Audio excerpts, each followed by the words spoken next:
As histórias da Bíblia nos trazem histórias de homens comuns, mulheres comuns, como eu e você, que tiveram o curso da sua história cruzando com o poder de Deus, seja no Velho, seja no Novo Testamento, pessoas comuns,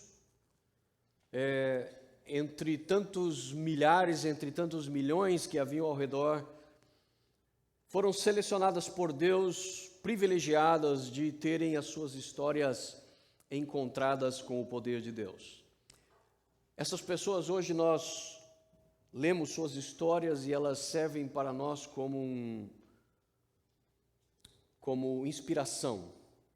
Estas pessoas são chamadas muitas vezes de heróis da fé, ou heróis da Bíblia. Homens e mulheres que deixaram-se ser transformados por Deus, e por isso hoje suas histórias, as histórias das suas vidas, e aquilo que de espetacular aconteceu à medida que Deus interviu, cruzou com aquela história deles, hoje nos inspiram e nós pregamos, falamos sobre isso, cantamos, fazem-se poemas sobre essas histórias.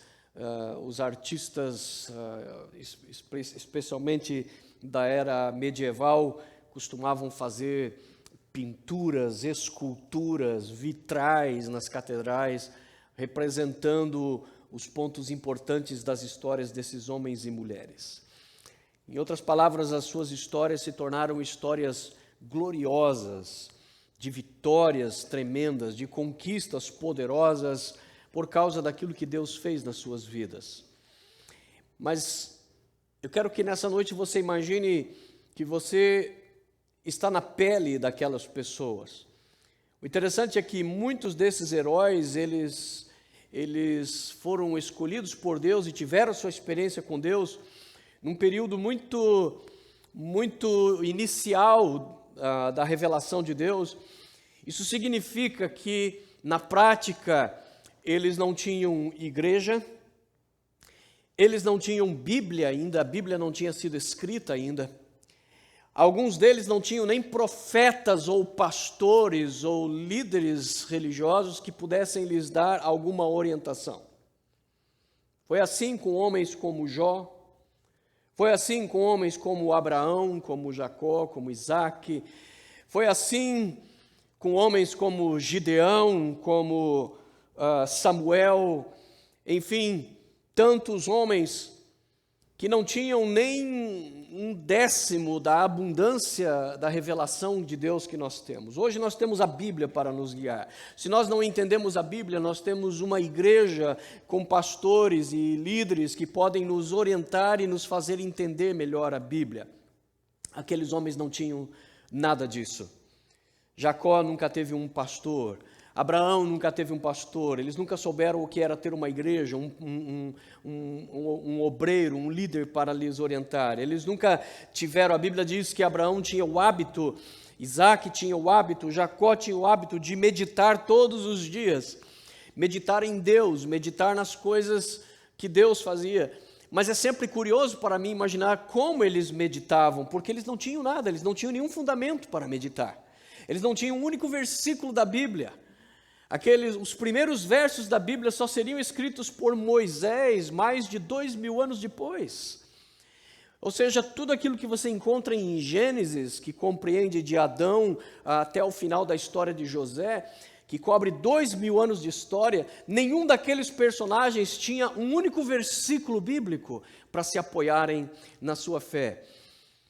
E eu quero então que você pense sobre isso, mas eu quero que você pense também num outro detalhe.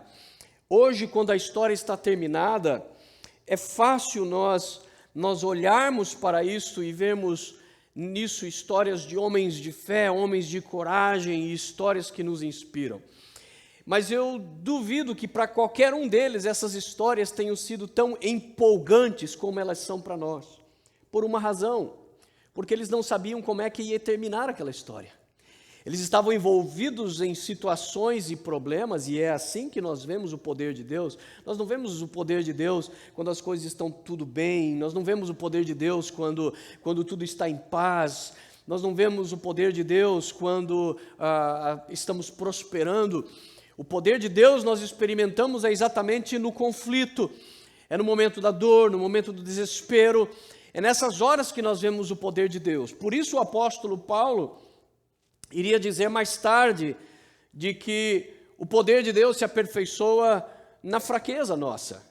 É no momento, na verdade, em que nós nos encontramos fracos, convalescidos, enfermos, duvidosos.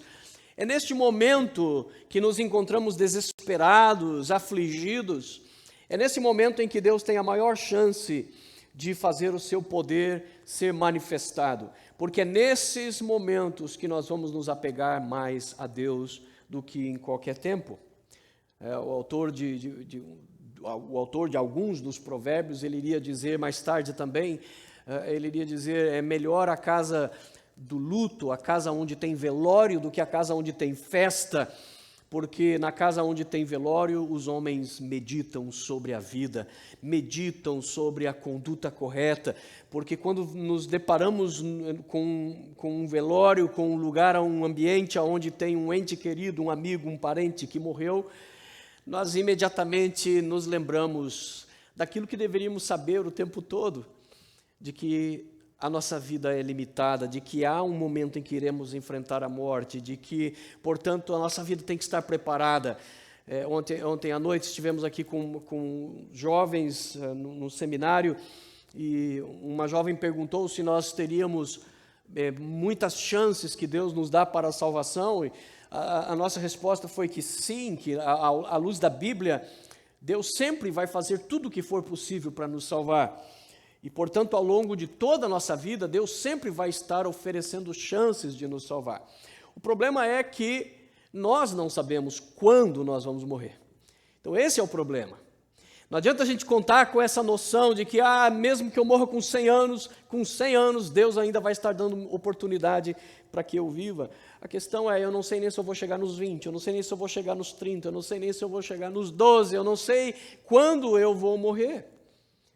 Essa pode ser a sua última pregação. Não estou desejando a morte para ninguém, mas o fato é que ninguém sabe. Ninguém sabe. Eu me lembro do pai do meu pastor, ele havia estado desviado por muitos anos, e então um dia ele voltou para a igreja e foi dada a oportunidade no púlpito para ele pedir perdão à igreja e se reconciliar com a igreja, e ele subiu no púlpito. Ele pediu perdão à igreja por ter se afastado do Senhor, ter se desviado, pediu que a igreja orasse por ele, intercedesse. A igreja se alegrou, deu glórias a Deus de que ele estava voltando. Quando ele desceu os degraus do púlpito, ele caiu morto. Ou seja, mais alguns minutos poderia ter definido a diferença de lugar para onde ele iria, mas ele resolveu voltar para os pés do Senhor no tempo exato. Assim é a nossa vida. Agora, quando nós olhamos essas batalhas, essas lutas, aonde Deus vai se manifestar, o grande problema é que o conflito é real, e o conflito parece que é mais palpável, mais visível, mais suscetível ao contato, à constatação, do que a presença de Deus. E não pensem que foi diferente para esses homens de Deus da Bíblia. A gente olha a história de Abraão, por exemplo, e a gente pensa que Abraão, todo santo dia, levantava e Deus dizia bom dia para ele, saíam andando no campo e Deus ficava conversando com Abraão. A gente tem a impressão que homens como Jacó, que homens como José, ouviam a voz de Deus o tempo todo, estava sempre cheio de visões. Sabe aquele tipo de crente que o tempo todo diz, Deus me disse, Deus me falou, tive uma visão, vi um anjo ali? Não era assim com esses homens de Deus. Não era assim. Nós temos essa impressão, porque quando nós pegamos, por exemplo, a narrativa de Abraão na Bíblia, quase todo o capítulo onde aparece a história falando alguma coisa sobre Abraão, mostra Deus interagindo com Abraão. Então nós temos essa sensação de que Abraão ouvia Deus todo dia, tinha direção Ou seja, a gente pensa, não tem como duvidar dessa maneira, né? Deus falando para você, Deus aparecendo, Deus mandando o anjo, como é que o cara vai duvidar? Então, esses caras deviam ter uma fé enorme, porque não tinha como duvidar. Não, é um grande engano. Porque nós esquecemos de observar a extensão de vida desses personagens. Abraão, por exemplo, morreu, se não me engano, com 110 anos de idade. Ora, para uma pessoa que viveu 110 anos, as histórias que a Bíblia conta dele são muito poucas histórias. Isso significa que entre cada capítulo que você vê na Bíblia, onde Deus apareceu, se manifestou, falou com Abraão, você tem anos e anos onde Deus não falou nada. E ele não tinha nenhuma Bíblia, nenhuma igreja para ir. Portanto, a vida de cada um desses personagens é, na verdade, muito semelhante à nossa vida, porque eles tinham alguns encontros pontuais com Deus, mas depois eles tinham que encarar longos dias, semanas, meses e anos sem ouvir a Deus. Por exemplo, entre Deus dar a promessa para Abraão de que ele teria um filho, de que Sara, apesar já de muito velha, mais de 70 anos, iria gerar um filho, entre a palavra de Deus para prometer e o nascimento de Isaac foram 23 anos. Você esperaria 23 anos? Você continuaria crendo numa promessa de 23 anos, onde Deus te disse e não aconteceu no primeiro ano, não aconteceu no segundo ano, e você continua acreditando ainda por 10 anos, 15 anos, 20 anos, e ainda não se cumpriu o plano de Deus? Quem já era velho, depois de 20 anos, ficou ainda muito mais velho. Aquilo que já era impossível 20 anos atrás, agora parece ainda muito mais impossível.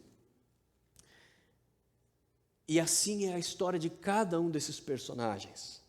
Nós olhamos para a história de Jó e falamos, uau, que história, que história de um homem que começa a perder tudo, um homem que perde família, perde todas as suas posses, são roubados, os animais são mortos com uma catástrofe, fogo que caiu do céu, sei lá que raio é isso, como é que pode cair fogo do céu e matar rebanhos? Se contasse isso para a seguradora, ninguém ia acreditar nisso, ninguém ia cobrir, porque falou, está mentindo, não cai fogo do céu para matar rebanho. Mas para o infeliz do Jó aconteceu isso, caiu fogo do céu e matou todo o seu rebanho. O cara já tinha perdido toda a família, um terremoto, caiu a casa, desabou sobre os filhos dele, morreu todos os filhos, todas as filhas. Aí cai fogo do céu. Para piorar a situação ainda, vem uma praga, uma enfermidade sobre ele, chagas, feridas tão terríveis que a Bíblia diz que Jó precisava se coçar com cacos de telha.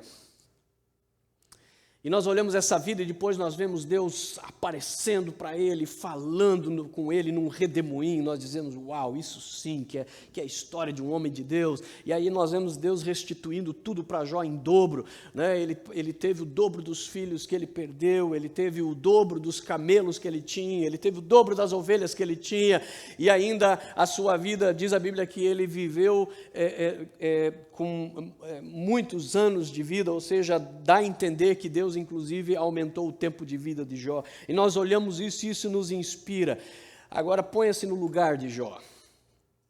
Ponha-se no lugar de Jó. Você só vai vendo desgraça em cima de desgraça. Você só vai vendo problema em cima de problema.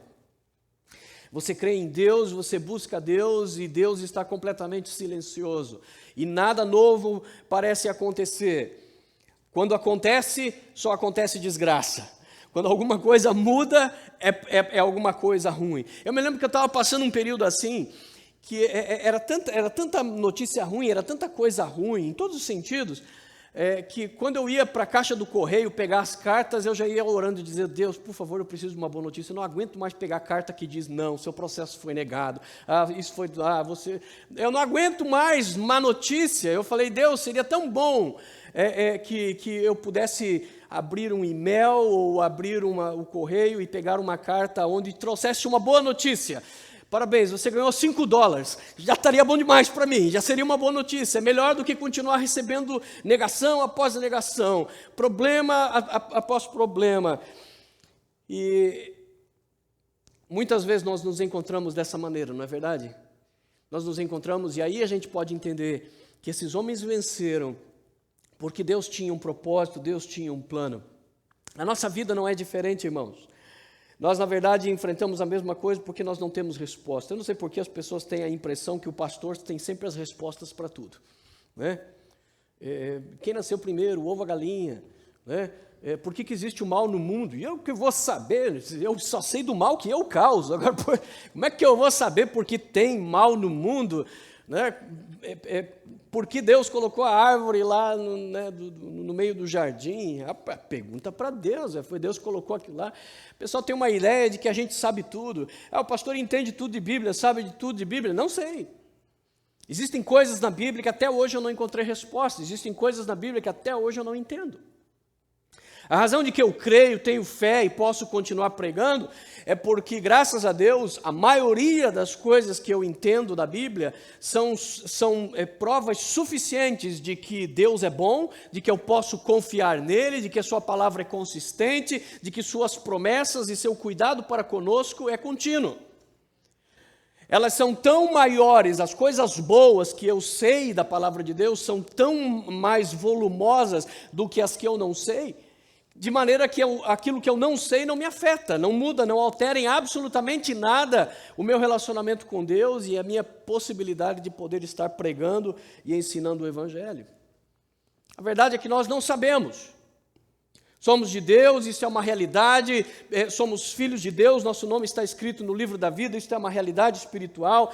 Mas o fato é que a nossa vida é ponteada de lutas, é ponteada de sofrimentos, é ponteada de não seis, é ponteado de o que será, o que acontecerá, como é que essa história termina.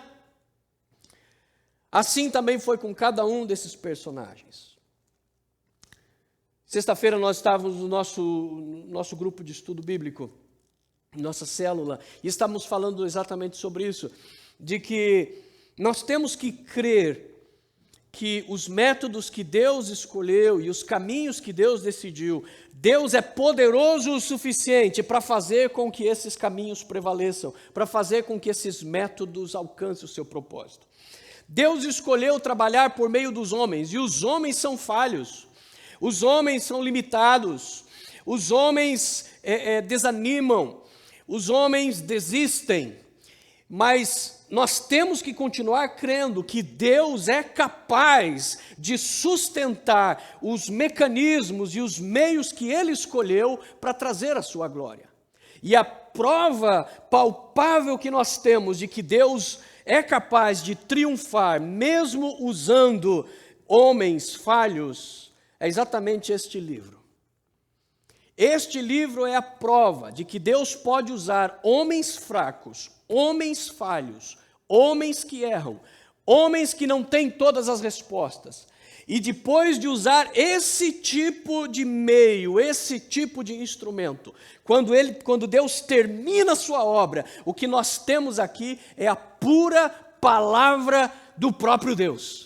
Ou seja, Deus conseguiu preservar no caminho de homens fracos, inconsequentes, incoerentes, Deus conseguiu transmitir a sua palavra.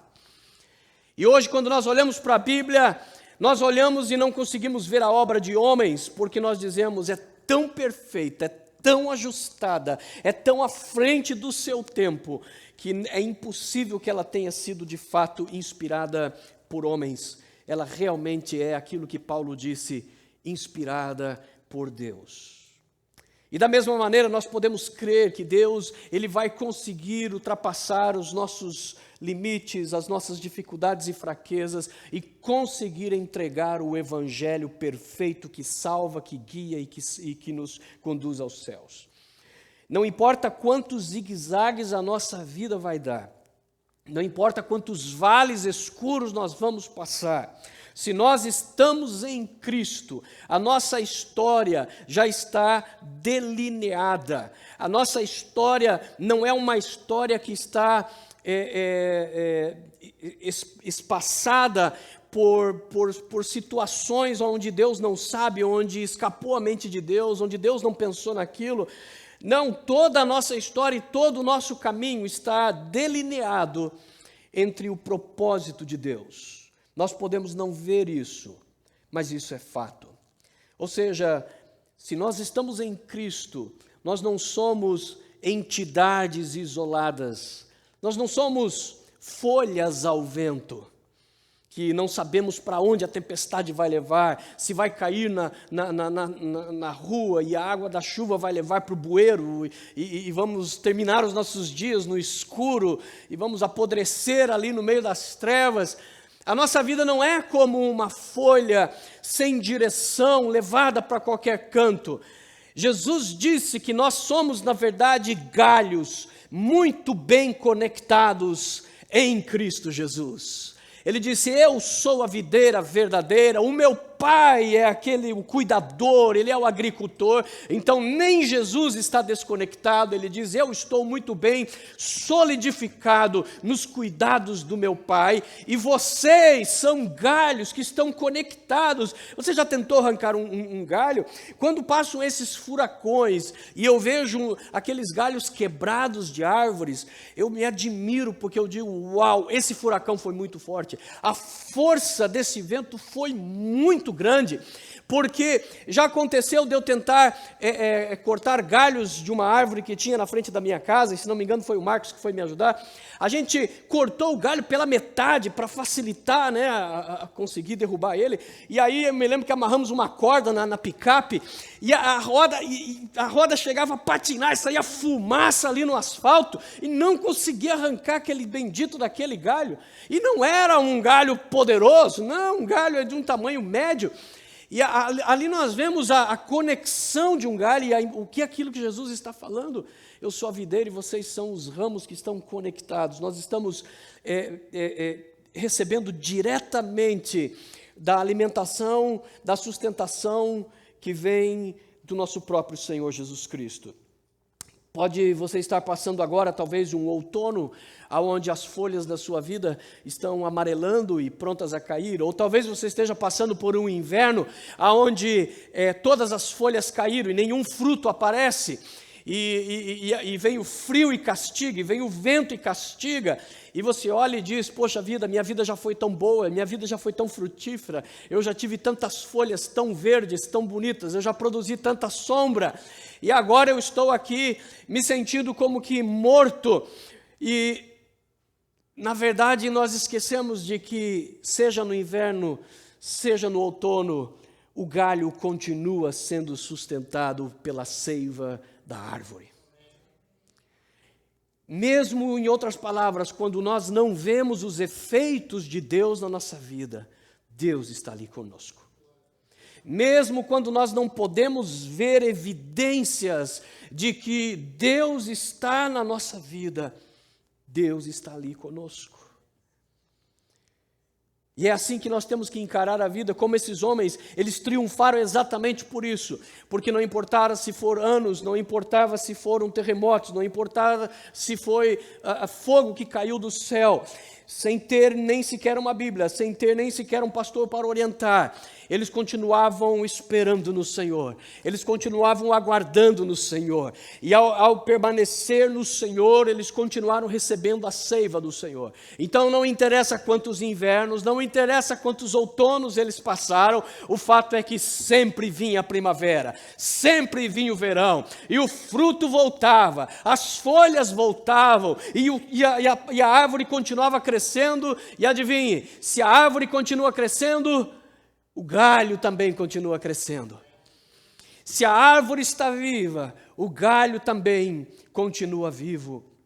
E assim, esses homens se tornaram heróis da fé, se tornaram personagens que hoje são contados no mundo inteiro, exatamente porque eles não deixaram que o tempo do deserto, o tempo da dúvida, o tempo da escassez das revelações de Deus, lhes roubassem o relacionamento com Deus, lhes afastasse do Senhor. Por isso Jesus disse, eu sou a videira, vocês são os ramos. E ele diz, assim como um ramo não tem vida se ele estiver desconectado da árvore, assim vocês não têm vida se vocês não estiverem em mim. Em outras palavras, Jesus está dizendo, não tenha medo. Contanto que você esteja conectado em mim, essa tua história não vai permanecer sempre assim. Ela não vai permanecer. Você vai poder então dizer como Davi, ainda que eu ande pelo vale da sombra da morte, eu não temerei mal algum, porque a tua vara e o teu cajado me sustentam. Isso significa que atravessar o vale da morte pode ser que Deus o tire de lá, ou pode ser que o atravessar o vale da morte significa que você está indo para realmente enfrentar o fim, enfrentar a morte. So what? O que isso muda? Não muda nada. Deus continua conosco. Essa, na verdade, é uma das maiores esperanças do crente. É que justamente no momento de enfrentarmos o inimigo que mais nos amedronta, a morte, o último inimigo a ser vencido, diz a Bíblia, nós sabemos que Deus vai nos fazer atravessar. Nós estaremos ali com Ele. Nós estaremos ali com Ele. Faça uma pesquisa. Pesquise a história das últimas palavras, dos últimos momentos de grandes homens de Deus. E procure a história dos últimos momentos de ateus e falsos religiosos, líderes de falsas religiões. A Bíblia, a história está repleta, como Martinho Lutero, que no seu último suspiro disse, e Deus é bom. E morreu entregando sua vida a Deus. Outros que disseram, valeu a pena. Outros que morreram dizendo, estou vendo Jesus. Um Estevão que no momento da morte diz, eis que estou vendo os céus abertos e o Filho de Deus de pé para me receber. Isso enquanto estava levando pedrada, isso enquanto estava sangue jorrando, isso enquanto estava ali sentindo dores terríveis. E no último momento o Senhor o ajuda a atravessar. Eu tive contato com um pastor lá da Itália, ele me contava que ele pesquisou a história do Coliseu e de uma arena que tem na cidade de Verona, onde milhares de crentes foram mortos ali. Aquela arena é desde o tempo de Cristo e está lá até hoje. E quando ele pesquisou a história, eu conheci esse lugar, ele tinha, no meio do circo, tinha exatamente o local da onde saíam os leões. Debaixo da arquibancada, uma entrada dessa altura, um buraco, debaixo da arquibancada era por onde os cristãos entravam, eles já tinham que se abaixar para já entrarem humilhados, debaixo da arquibancada, porque ali as pessoas já jogavam coisas neles, jogavam pedras, jogavam coisas podres, jogavam excrementos ali de animais, excrementos humanos, ou seja, a ideia era já para entrar humilhando e para terminar a vida deles ali devorados por animais. E esse pastor me disse que quando ele estudou a história daquele Coliseu e daquela arena, ele descobriu algo que lhe chamou muita atenção. Como esses cristãos eram mortos por leões, e leões são felinos, o felino ele tem uma tendência de comer o corpo do animal e deixar a cabeça. Então, quando terminava aqueles festivais de horrores, existiam funcionários que iam ali juntar aquelas cabeças e ossos que sobraram, e eles vinham então com cestos e pegavam. E existia ali um registro de que aquilo chamava a atenção daqueles funcionários, de que os cristãos que morriam ali, quando eles pegavam aquelas cabeças que sobraram daqueles crentes, curiosamente, a face daqueles homens e mulheres tinham um sorriso estampado. Eles morreram de alguma maneira, no meio do terror, sorrindo. Não havia terror estampado naquelas cabeças, naquelas faces, mas sim o último momento onde eles foram consolados por Deus, consolados por Jesus e atravessaram a morte. Por isso, uma vez que estamos conectados com o Pai, nem a morte nós tememos, nem a morte nós precisamos nos preocupar. O Senhor vai estar conosco ali naquele momento também.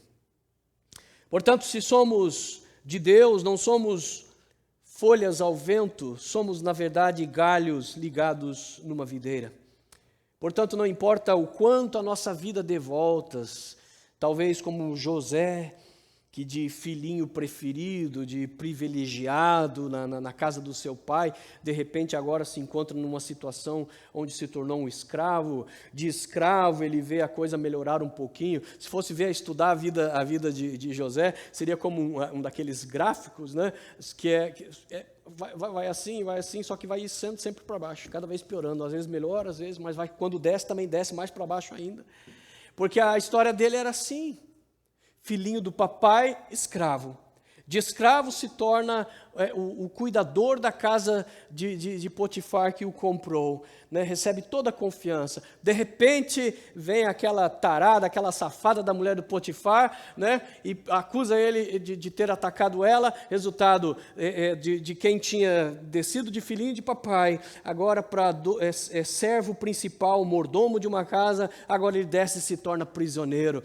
E ali a gente vai vendo a história de José dessa maneira. E a nossa vida talvez possa parecer muito com isso, mas o fato é que se nós estamos em Cristo e permanecermos em Cristo, a história não termina assim. A história não termina assim. A história de José não terminou no calabouço, terminou num trono. A história de Paulo terminou num calabouço. Mas quando cessou aquele momento em que a sua cabeça foi degolada pela lâmina do seu algoz, no segundo seguinte, ele estava de frente para o seu Senhor, para o seu Salvador. Da condição de prisioneiro, da condição de dominado e oprimido, ele está agora na condição de filho e herdeiro de Deus. Está finalmente diante de tudo aquilo que ele sonhou e desejou a sua vida inteira. Agora não é mais questão de fé. Agora Paulo pode tocar. Agora ele pode chegar em Jesus e tocar a face de Jesus. Ele não precisa mais adorar a Jesus por fé. Ele pode pegar as mãos de Jesus e abraçar Jesus. Ou seja, de um segundo para o outro, do momento de dor, sofrimento e tristeza, ele é transformado e parte para a glória. Ou seja, a vida do cristão, ela segue uma fórmula, se conectada com Cristo continuamente, que é uma fórmula onde nós não podemos perder. Nós estamos em Cristo, então nós somos mais do que vencedores. Se estamos em Cristo, mesmo o caos na nossa vida está calculado, faz parte do plano. Você talvez esteja assustado, como eu tenho estado assustado nesses tempos, com as notícias que a gente vê, com as coisas que a gente vê, as leis que estão sendo passadas. Você olha e parece que aquela música do Raul Seixas nunca fez tanto sentido. Pare o mundo que eu quero descer. Está todo mundo louco, oba. Parece que a gente está vivendo todos aqueles dias. Dias em que a loucura está sendo celebrada.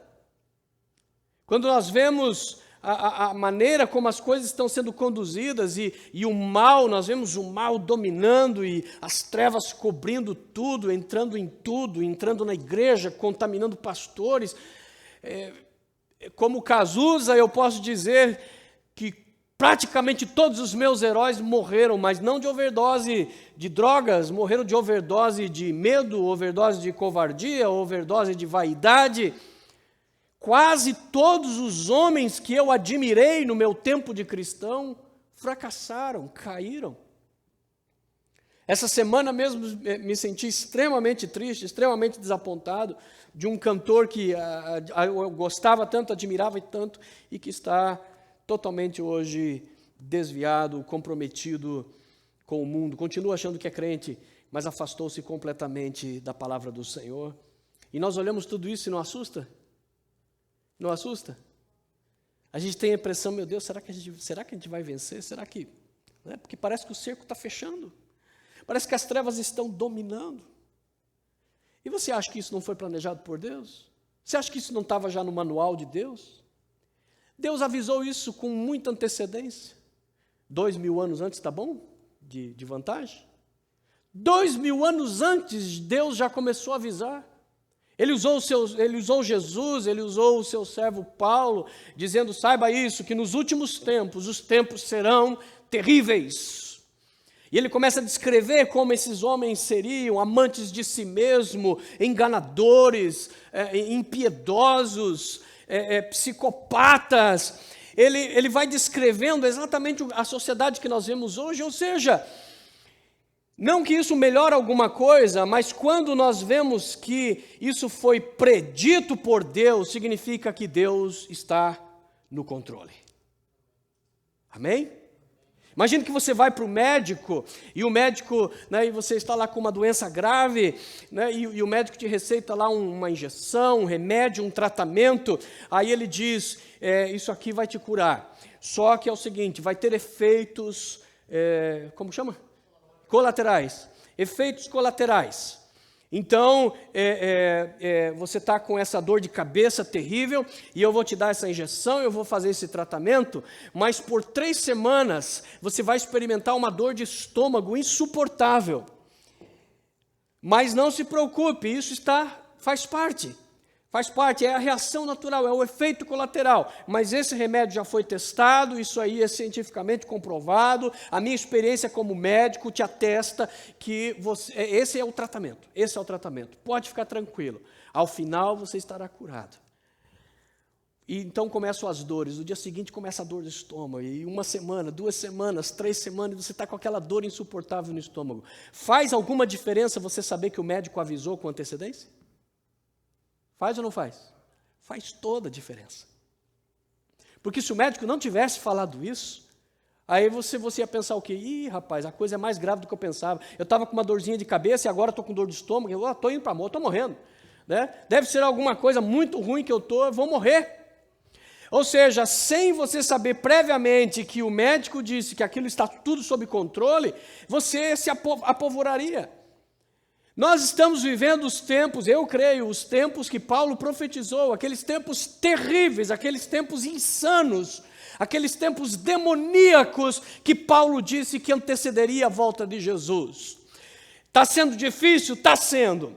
Mas, por outro lado, se nós conseguimos ver que nós estamos vivendo aqueles tempos que Paulo profetizou, isso também nos dá uma alegria enorme. Sabe por quê? Porque Paulo chamou aqueles tempos de os últimos tempos. Com isso ele estava se referindo, são os tempos que antecedem a volta de Jesus Cristo. Então significa que se nós estamos vendo as trevas cobrirem a terra, se nós estamos tendo a impressão de que o mal está dominando, eu não tenho que me apavorar, eu tenho que me agarrar em Deus, sabendo que Ele disse que isso teria que acontecer. Mas se Ele foi capaz de profetizar e anunciar com tanto tempo de antecedência, e que está acontecendo exatamente como Ele disse, significa que Deus está em pleno controle de tudo isso. Eu vou sentir a tristeza, eu vou sentir a intimidação, eu posso sofrer consequências de estar vivendo esses tempos terríveis, mas eu sou mais do que vencedor em Cristo Jesus, porque o Deus que anunciou esses dias, Ele com certeza não nos deixará atravessar sem o seu consolo. Por isso no livro de Isaías já vinha a profecia onde dizia assim, eis que as trevas cobrem a terra, e a gente fala, nossa, aconteceu lá no tempo de Isaías, está acontecendo de novo, e ele diz, o que a gente deve fazer quando as trevas cobrem a terra? Ele diz, levanta-te e resplandece, porque já vem a tua luz sobre ti, o rosto do Senhor brilha sobre ti. Nunca existe melhor momento para brilhar uma luz do que quando está em trevas. Quando está dia, a tua luzinha parece ser muito fraquinha, mas quando as trevas se aproximam, então você percebe que a tua luz faz diferença. Portanto, nós não temos que nos apavorar, nós não somos folhas ao vento, nós somos galhos conectados à videira. Até o caos está calculado, faz parte do plano de Deus.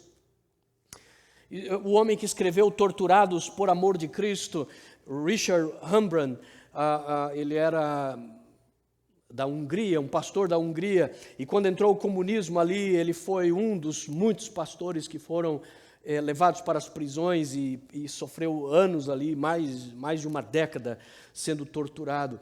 E o incrível é que nesse livro que ele escreveu, contando a sua história, Torturados por Amor a Cristo, que depois esse livro se espalhou pelo mundo inteiro, ele chegou a dar o seu testemunho inclusive aqui no Congresso americano, existe isso gravado em vídeo.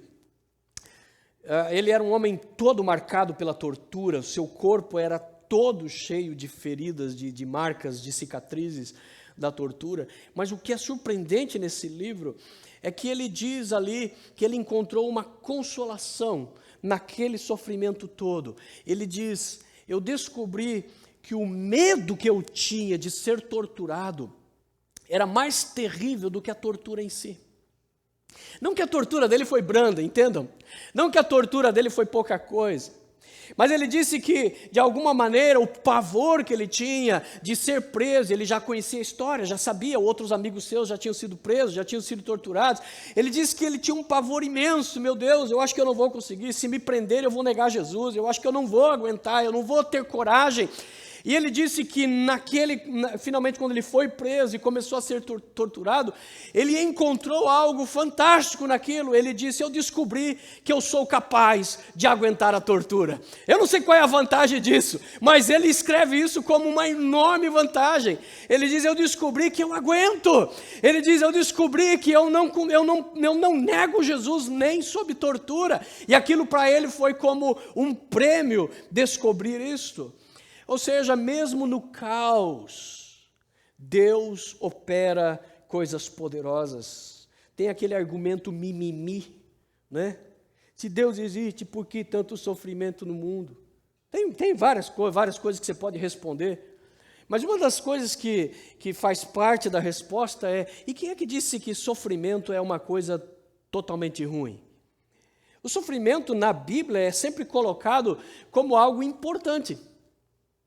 Os sofrimentos de Jesus, por exemplo, foram os sofrimentos que nos trouxeram a redenção. Os sofrimentos de Jó, eles foram importantes para Jó. Ele diz que o livro de Jó é um livro que foi escrito somente para responder o questionamento de por que os servos de Deus sofrem. E o curioso é que um livro inteiro da Bíblia que foi escrito para responder por que o Filho de Deus sofre, o servo de Deus sofre, na verdade não responde. Termina o livro e você não entende por que Jó sofreu. Só aparece Deus dizendo: quem é você para me questionar? Quem é você para discutir os meus métodos? Termina Deus abençoando Jó, curando Jó, prosperando Jó, mas Deus não responde por que ele fez com que Jó atravessasse todo aquele sofrimento. Mas olha o resultado do sofrimento. Olha o testemunho de Jó no final do livro. Ele diz assim: antes, Senhor, eu te conhecia de te ouvir falar, mas agora os meus próprios olhos te conhecem. Não sabemos se essa é a resposta, mas com certeza esse é um dos efeitos do sofrimento de Jó. Um Jó sem sofrimento era um homem rico e era um homem temente a Deus, mas era um homem que conhecia Deus à distância. O Jó, depois do sofrimento, ele era um homem que ficou ainda mais rico. E apesar do sofrimento e de algumas dores que não haviam como ser compensadas, porque o fato dele ter tido o dobro de filhos que morreram, não substitui os filhos que morreram, entendem? Ou seja, nenhum filho que morreu pode ser substituído por um novo filho que nasceu. Jó teve que carregar essa dor para o resto da sua vida. Mas o fato é que o Jó, depois do sofrimento, era um Jó que dizia: nunca estive tão próximo de Deus. O sofrimento me trouxe para mais perto de Deus. O amadurecimento do ser humano, ele acontece exatamente pelo sofrimento.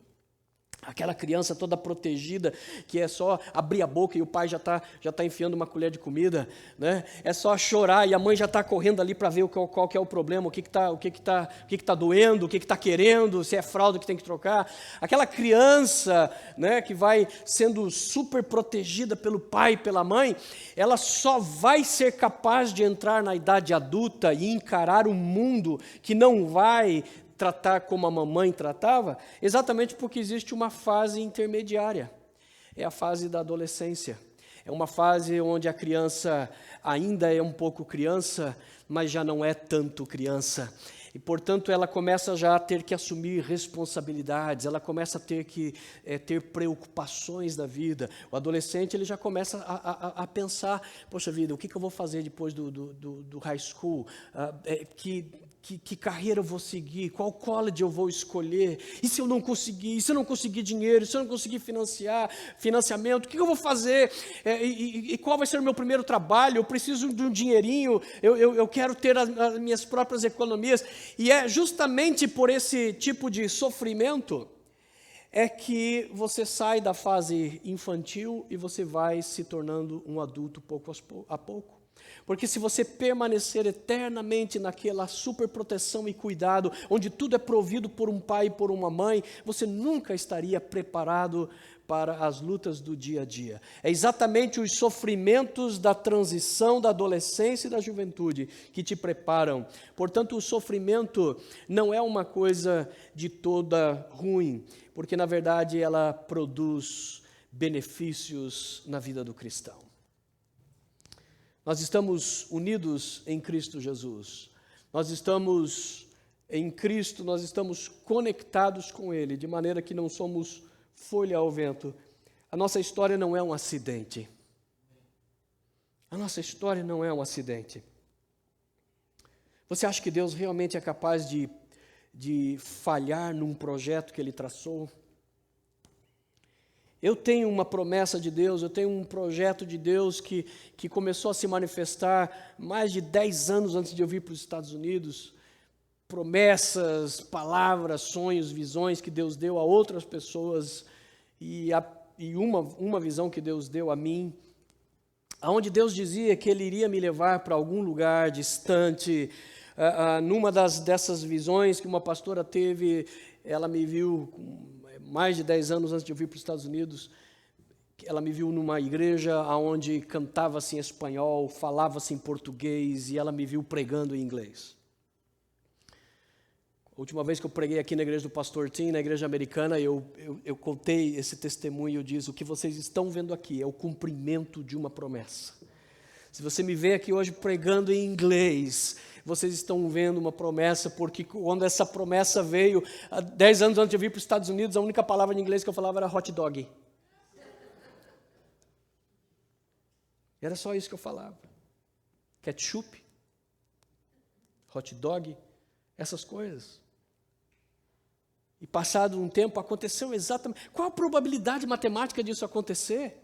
Eu também não vim para os Estados Unidos da mesma maneira como muitas pessoas vêm. Até há pessoas que são visionárias, né? Elas olham o governo do país, esse governo aqui não vai dar certo não. Ele olha os caminhos, os rumos que a economia está tendo, ele fala: mulher, faz as malas, vamos se aventurar lá para os Estados Unidos, lá a gente vai trabalhar, economizar, vamos abrir uma empresa, vamos trabalhar de pedreiro, vai estar melhor do que aqui. Não, eu não fui assim não. O método que Deus usou para mim foi a técnica do tubo de pasta de dente. Você fecha todas as portas, deixa só uma e espreme. Foi assim que Deus fez comigo. Não foi nada de planejamento, sonho, dizer que eu planejei vir para os Estados Unidos, não. Eu me lembro certa vez parqueando o meu carro na minha casa, aliás, naquele tempo não era parquear, né? Era estacionar. Né? E eu estava estacionando o meu carro na garagem da minha casa e eu me lembro que eu olhei para a minha casa e não sei porquê, mas eu tenho essa imagem nítida na minha cabeça. Aí eu olhei para a minha casa e disse: bom, tenho uma casa construída, ainda não terminada, tenho esse carrinho aqui, mas já estou com 30 anos, já estou velho pra caramba. Nunca saí de Curitiba, não acho que eu vou ter um grande futuro, não acho que vai ter nada grande, nada muito diferente daqui para frente. Já sou pai, já estou velho, né? Com 30 anos já me sentia velho e acabado. Ou seja, o fato de eu estar aqui não foi alguém que planejou: sim, eu vou para os Estados Unidos porque quero. Portanto, qual a probabilidade matemática de você pegar um cara que não planejou vir para os Estados Unidos, anunciar 10 anos antes que ele estaria pregando em inglês, para alguém que não falava em inglês, e até hoje não fala direito, mas qual a probabilidade matemática disso ser coincidência e não um plano de um Deus que está realmente prometendo, anunciando, planejando e fazendo acontecer aquilo que Ele disse? Mas daí veio o problema que a gente enfrenta aqui. Aí vieram os problemas de imigração, a situação de que não foi assim que era, não era assim que era para ser, e de repente a gente tentando regularizar e tentando acertar. Meu Deus, não é possível, isso foi trabalho de um homem maligno que me deixou nessa condição que eu estou hoje, Senhor, e negativa e mais negativa, e eu pensando, meu Deus, vou ser deportado. Até que um dia, nessas orações que eu estava fazendo, me veio exatamente isso na mente. Você crê que realmente é capaz do homem fazer com que Deus falhe no propósito e no plano que Ele tem para a sua vida? E naquele momento eu pensei, no way, José, não tem como. Não tem como, desde que eu permaneça conectado na videira, não tem como o homem, o presidente, os Estados Unidos inteiro, o exército inteiro, o Navy, os SEALs, vir contra o Edilson e dizer, vamos te pôr para fora. Enquanto Deus não disser, acabou o propósito que eu tinha para você nos Estados Unidos, não existe força no universo para me tirar desse lugar. E a partir dali Deus começou a me dar convicção. A partir de agora não é uma questão de se eu vou ter o meu documento. Agora a minha frustração é só o tempo. Oh Deus, queria que fosse amanhã, mas ainda não foi agora. Mas que vai vir, vai vir. Não tenho mais dúvida. A dúvida se foi no momento em que eu exatamente entendi que eu não sou uma folha solta ao vento. Eu estou conectado nele. Deus sabe que eu não sou perfeito. Ele nunca disse que eu tinha que ser. Ele nunca disse que você tinha que ser perfeito para ser seu discípulo. Ele nunca disse que você tinha que ter um caminho 100% aprovado diante dele. Não. Erramos, fracassamos como Jó, como Paulo, como André, como João. Trocamos as mãos pelos pés, pisamos na jaca. A gente faz tanta coisa que a gente fala, lascou tudo. E Deus fala, não. Está conectado na videira? Está passando o inverno, está passando o outono? A primavera vem de novo. Flores vão brotar outra vez. Frutos virão outra vez. De maneira que não é uma questão de sofrer agora para ser feliz depois. Não. É uma questão de que Deus e sua presença e sua fidelidade te dá confiança para conseguir se alegrar mesmo no meio do sofrimento. Não é uma questão de passar angústia agora e ter paz quando eu entrar no céu. Não, é uma questão de que a fidelidade de Deus e o amor de Deus na minha vida me faz conseguir encontrar uma paz que não tem compreensão no meio da angústia, no meio da batalha, no meio da escassez.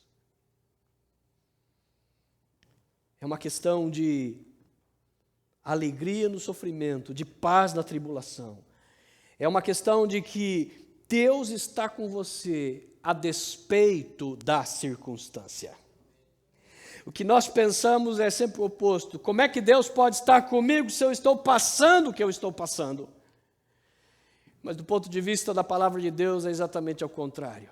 Você está passando o que está passando, mas Deus está com você a despeito do que você está passando. Apesar do que você está passando, Deus está com você. Paulo disse... E, aliás, como o Richard Rembrandt era outro que era um homem que era uma cicatriz ambulante, né? Porque o homem era pura cicatriz, de tanto que apanhou.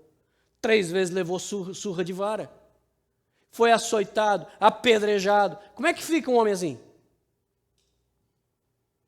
O homem é cicatriz da testa até a sola do pé. E depois de passar por tudo isso, depois de passar por todos esses invernos, depois de passar por todas essas folhas secas, momentos de angústia, ele diz, eu tenho uma certeza absoluta nessa vida, que nada pode nos separar do amor de Cristo. Nem a tribulação, nem a riqueza, nem a fome, nem a nudez, nem principados e potestades, nem anjos. Nada pode me separar do amor de Deus. Já apanhei uma vez. E o diabo disse, vai continuar amando esse Deus? E ele disse, olha, eu posso até titubear, eu posso até fraquejar, mas Deus me ama tanto que eu não consigo deixar de amá-lo. Então vem a segunda surra de vara, vem a terceira, vem o naufrágio, vem o momento que ele é picado pela cobra. E os homens disseram, e o interessante é que ele foi picado pela cobra depois de acabar de sobreviver a um naufrágio. O cara sobrevive a um naufrágio, chega na praia e é picado por uma cobra. Os caras olham e falam, ô cara amaldiçoado, esse aí tá para morrer mesmo. E a Bíblia diz que a cobra ainda picou e grudou ainda no bicho. Ele disse que ele pegou a cobrinha lá e foi lá no fogo e assou a cobrinha. E todo mundo esperando, vamos esperar o maldito morrer. E ali nós vemos, Deus não impediu o naufrágio, Deus não impediu a picada da cobra, mas nem o naufrágio nem a cobra o mataram. Paulo continuou ainda por muito tempo, vivo e pregando o Evangelho do Senhor Jesus Cristo. Neste mundo vocês terão tribulações, disse Jesus, mas não tema, não se desespere, eu venci o mundo. O mundo que te oprime já foi vencido. Não tem como ele te vencer.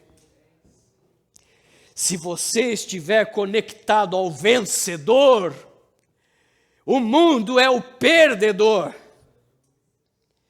Ele pode te ferir, te oprimir, ele pode lançar as suas trevas sobre você, mas ele já foi vencido na cruz. O diabo já foi desapossado de suas armas, de seus poderes. Ele continua perturbando, enchendo o saco. Eu continuo odiando ele a cada dia mais. Mas o fato é que ele está vencido. Enquanto eu estiver conectado em Jesus, eu e Jesus somos um, eu e Ele, eu nele, Ele em mim. Então eu digo ao diabo, saia no nome de Jesus, sou eu falando, mas o diabo entende que é Jesus dizendo, e ele tem que sair da frente. Portanto, nem o mundo, nem a profundidade, nem a altura, nem anjos, nem demônios, nem sofrimento, nem riqueza, nem abundância, nem escassez pode nos livrar, pode nos afastar do amor de Jesus Cristo. Por isso não tem como nós não sermos mais do que vencedores. Por isso Mateus lembrou, inspirado pelo Espírito Santo, de escrever essas palavras, lembrando as profecias que falaram do Messias, e ele viu as profecias do Messias se cumprindo diante dos seus próprios olhos. E uma das coisas que falava do Messias, diz o versículo 20, é que ele não quebraria o caniço rachado e não apagaria o pavio fumegante.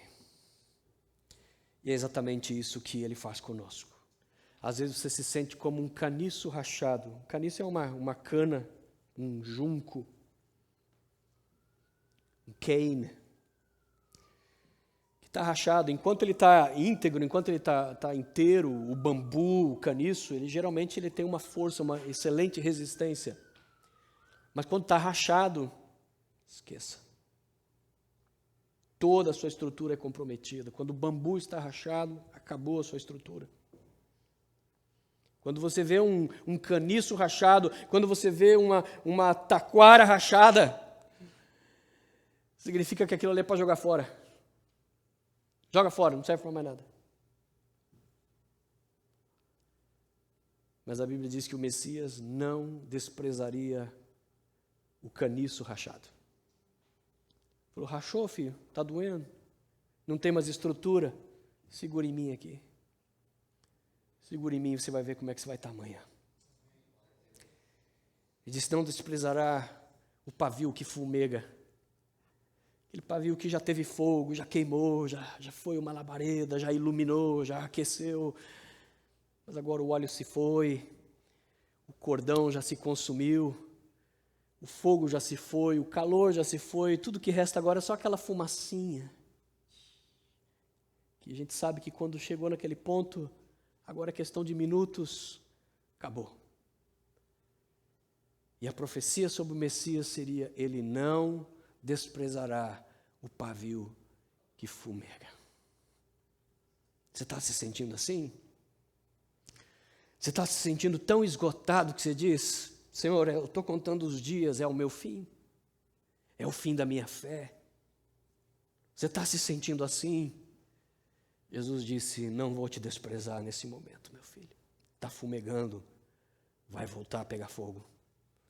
Porque o autor de Hebreus escreveu e disse que o Senhor é aquele que faz dos seus ministros labaredas de fogo. Você não foi feito para ser um pavio fumegante. A vida causou isso. Talvez os teus próprios erros causaram isso. Mas Jesus não te despreza por causa disso. Ele diz: continua comigo. Faz como Jó fez, como Abraão fez, faz como aqueles homens e mulheres fizeram. Eles venceram, eles triunfaram, eles chegaram ao final da vida, o diabo não conseguiu roubar-lhes a fé. As suas histórias se tornaram histórias dignas de serem contadas ao redor do mundo inteiro. Nos céus são conhecidas as histórias daqueles homens e mulheres como eu e você, mas que triunfaram na fé, simplesmente porque ficaram firmes com Jesus.